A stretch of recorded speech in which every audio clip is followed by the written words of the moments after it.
ഇൻഗാസിന്റെ ഏറ്റവും പ്രിയപ്പെട്ട കുടുംബാംഗങ്ങളെ, യുഎഇയിലെ ഇൻഗാസിന്റെ നേതൃത്വത്തിൽ സംഘടിപ്പിച്ചിരിക്കുന്ന ഈ 2025 ഓണാഘോഷങ്ങളിൽ പങ്കെടുക്കാൻ കഴിയുന്നതിനുള്ള സന്തോഷം ഞാൻ പങ്കുവയ്ക്കുന്നു. ആദ്യം തീർച്ചയായിട്ടും എത്രമാത്രം കരുത്തുറ്റ ഒരു പ്രസ്ഥാനമാണ് ഇൻഗാസ് എന്ന് ഉറക്കെ വിളിച്ചറിയിച്ചുകൊണ്ടാണ് ഈ ഓണാഘോഷ പരിപാടികൾ നിങ്ങളുടെ ശ്രമിക്കുന്നത്. ഞാൻ ഡോക്ടർ സുനിൽ അസീസിനെയും സഹപ്രവർത്തകരെയും നിങ്ങളെ ഓരോരുത്തരെയും പ്രത്യേകമായി ഈ കാര്യത്തിൽ അഭിനന്ദിക്കാൻ ആഗ്രഹിക്കുന്നു. നമുക്കറിയാം, നിങ്ങളെല്ലാം മൈലുകൾക്ക് അകലെയാണ് നമ്മുടെ നാട്ടിൽ നിന്ന് ജീവിക്കുന്നതെങ്കിൽ നിങ്ങളുടെ വേരുകളെ വിസ്മരിക്കാത്തവരാണ്. മാത്രമല്ല, ഓരോ നിമിഷവും നിങ്ങളുടെ സൂക്ഷ്മമായ നിരീക്ഷണത്തിലാണ് കേരളത്തിൽ നടക്കുന്ന ഓരോ കാര്യങ്ങളും. ചിലപ്പോൾ ഞങ്ങളെല്ലാം യാത്ര ചെയ്യുമ്പോൾ കേരളത്തിൽ നടക്കുന്ന ഒരു കാര്യം ഞാൻ പലപ്പോഴും ആദ്യം അറിയുന്നത് ഈ ഗൾഫിൽ നിന്ന് വരുന്ന ഫോൺ കോളിൽ നിന്നാണ്. കാരണം അവിടെ നടക്കുന്ന കാര്യങ്ങൾ ചിലപ്പോൾ ഞങ്ങളെക്കാൾ കൂടുതൽ വേഗത്തിൽ അറിയുന്നവരാണ്.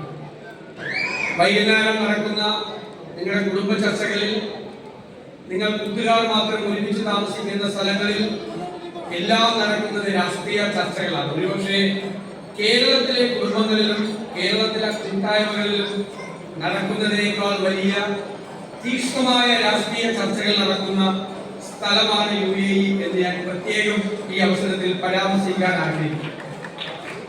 അതുകൊണ്ട് ചില സമയത്തേക്ക് ഇത് എക്സ്ട്രീമായിട്ട് പോകുന്നുണ്ട്. അത് പറയാൻ ഞാൻ പറയും, നമ്മളൊരു മഹായുദ്ധത്തിന് പുറപ്പെടുകയാണ്. മഹായുദ്ധം, ആ മഹായുദ്ധത്തിന് പുറപ്പെടുമ്പോഴുള്ള ഏറ്റവും പ്രധാനപ്പെട്ട കാര്യം നമ്മുടെ സൈനിക വിന്യാസമാണ്. നമുക്ക് ഏതെല്ലാം തരത്തിലാണ് നമുക്ക് ഈ യുദ്ധം ജയിക്കേണ്ടത്? ഈ യുദ്ധം ജയിച്ചേ മതിയാവും.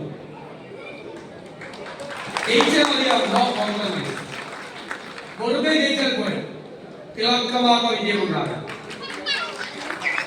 ഞാൻ നിങ്ങളോട് പറയുന്നു, ഞങ്ങളെല്ലാവരും കഠിനാധ്വാനം ചെയ്തു 100-ലധികം സീറ്റുമായി നിങ്ങളുടെ എല്ലാവരുടെയും പൂർണ്ണമായ പിന്തുണ അതിനുണ്ടാകും. നിങ്ങൾക്ക് ഒരുപാട് കാര്യങ്ങൾ ചെയ്യാൻ കഴിയും. ഇവിടെ ഇരുന്നുകൊണ്ട് ചെയ്യാൻ കഴിയും, അവിടെ വന്നുകൊണ്ട് ചെയ്യാൻ കഴിയും.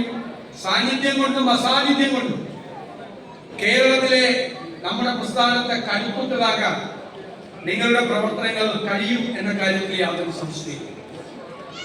നമ്മൾ ചില മാധ്യമങ്ങളുടെയും നമ്മുടെ രാഷ്ട്രീയ എതിരാളികളുടെയും ചില തെറ്റായ നറേറ്റീവുകളിൽ നമ്മൾ വീണു പോകാതിരിക്കുക.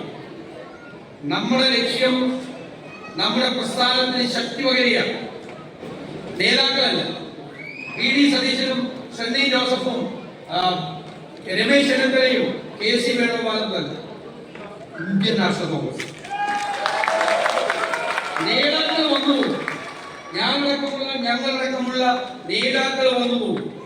നമ്മുടെ പ്രസ്ഥാനത്തിൽ ഒരു കോടൽ പോലും ഏൽപ്പിക്കാതെ കാത്തു സൂക്ഷിക്കുക എന്നതാണ് നമ്മുടെ കടമ. നമ്മൾ തളർന്നു പോകാതെ, പിന്തിരിഞ്ഞോടാതെ ഈ പോരാട്ടത്തിൽ, ഈ മഹായുദ്ധത്തിൽ, ഈ യുദ്ധം നമ്മൾ ജയിക്കുക തന്നെ ചെയ്യും. കേരളത്തിലെ ജനങ്ങൾക്ക് വേണ്ടിയിട്ടാണ് നമ്മൾ പോരാട്ടം. കേരളത്തിലെ ജനങ്ങൾക്ക് വേണ്ടി അവരാഗ്രഹിക്കുന്ന ഒരു കേരളം സൃഷ്ടിക്കാൻ വേണ്ടി കൂടിയാണ് നമ്മുടെ ജോലി. സർക്കാരിനെ വിമർശിക്കുകയും സർക്കാരിന്റെ തെറ്റായ കാര്യങ്ങൾ പുറത്തു കൊണ്ടുവരികയും മാത്രമല്ല, മറ്റൊരു മഹാദൗത്യത്തിന് കൂടി നമ്മൾ തുടക്കമിട്ടിട്ടുണ്ട്. സർക്കാരിനെ കുറ്റപ്പെടുത്തുന്നതോടൊപ്പം നമ്മൾ അധികാരത്തിൽ വരുമ്പോൾ നമ്മൾ എന്തു ചെയ്യും കേരളത്തിന് വേണ്ടി എന്ന് നമ്മൾ ജനുവരിയിൽ പ്രഖ്യാപിക്കും. ഓരോ വകുപ്പിലും പ്രഖ്യാപിക്കും. ലോങ് ടൈം പെർസ്പെക്റ്റീവോടുകൂടി 2030-ലെയും 2040-ലെയും കേരളം എന്തായിരിക്കണം, ആരോഗ്യ കേരളം എന്തായിരിക്കണം, കേരളത്തിലെ വിദ്യാഭ്യാസം എന്തായിരിക്കണം, കേരളത്തിലെ വെൽഫെയർ പ്രോജക്റ്റുകളും ഡെവലപ്മെന്റ് പ്രോജക്റ്റുകളും എന്തായിരിക്കണം, പ്രവാസികളെ കേരളത്തിന്റെ വികസനത്തിന് വേണ്ടി എങ്ങനെ പങ്കാളികളാക്കാൻ നമുക്ക് കഴിയും, നമ്മുടെ ഗൾഫ് നാടുകളിൽ ഉൾപ്പെടെയുള്ള ലോക രാജ്യങ്ങളിൽ നിന്ന് കേരളത്തിലേക്ക് നമുക്ക് എങ്ങനെ ഇൻവെസ്റ്റ്മെന്റ് കൊണ്ടുവരാൻ കഴിയും, ആ ഇൻവെസ്റ്റ്മെന്റ് ഫ്രണ്ട്ലിയാക്കി കേരളത്തെ നമുക്ക് എങ്ങനെ മാറ്റാൻ കഴിയും.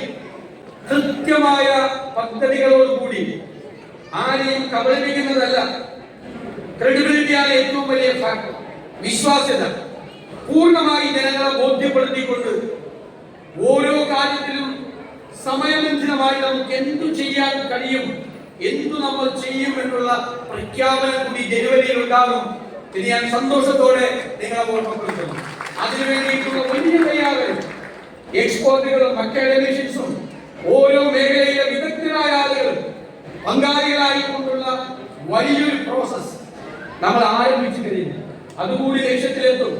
കൃത്യമായി പ്രഖ്യാപിക്കപ്പെടുന്ന പദ്ധതികളുടെ അടിത്തറയിൽ നിന്നുകൊണ്ടായിരിക്കും ജനങ്ങൾക്ക് മുഴുവൻ പൂർണ്ണമായ ആത്മവിശ്വാസം പകർന്നുകൊണ്ടായിരിക്കും നമ്മൾ ഈ പോരാട്ടത്തിന്റെ മുൻപന്തിയിൽ നിൽക്കാൻ പോകുന്നു.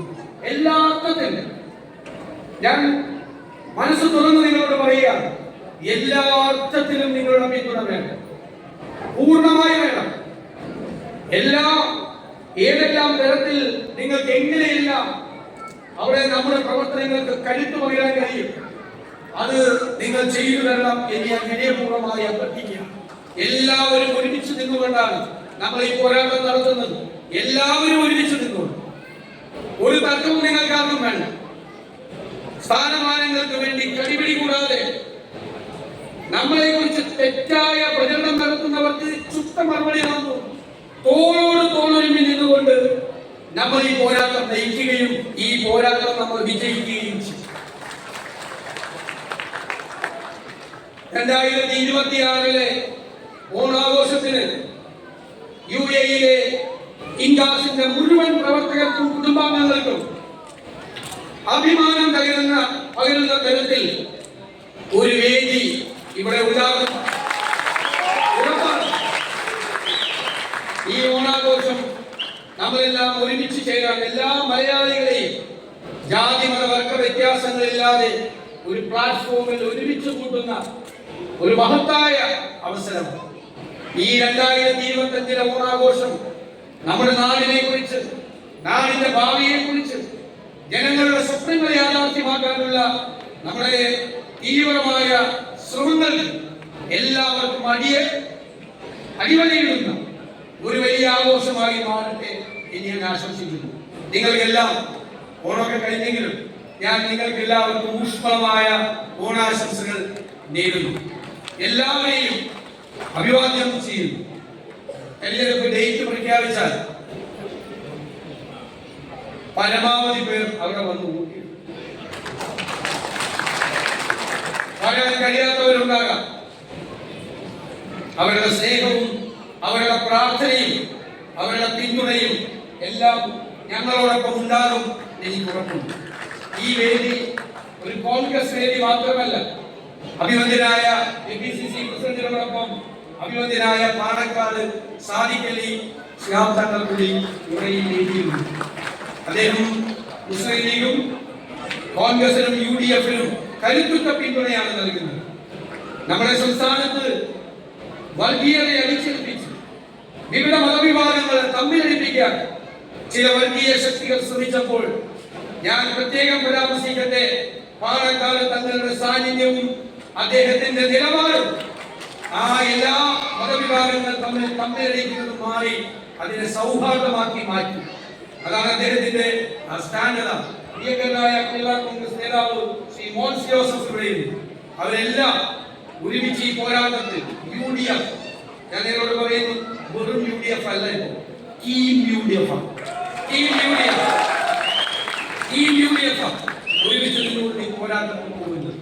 നിങ്ങൾ നൽകിയ ഈ സ്നേഹവും നിങ്ങൾ നൽകിയ ഈ പിന്തുണയും ഇനി എന്തുകൊണ്ടാകണം എന്ന് വിനയപൂർവ്വം അഭ്യർത്ഥിച്ചുകൊണ്ട് ഞാൻ ഈ സമ്മേളനം നിങ്ങളുടെ എല്ലാവരുടെയും അനുവാദത്തോടെ ഉദ്ഘാടനം ചെയ്തുകൊണ്ട് എന്റെ വാക്കുകൾ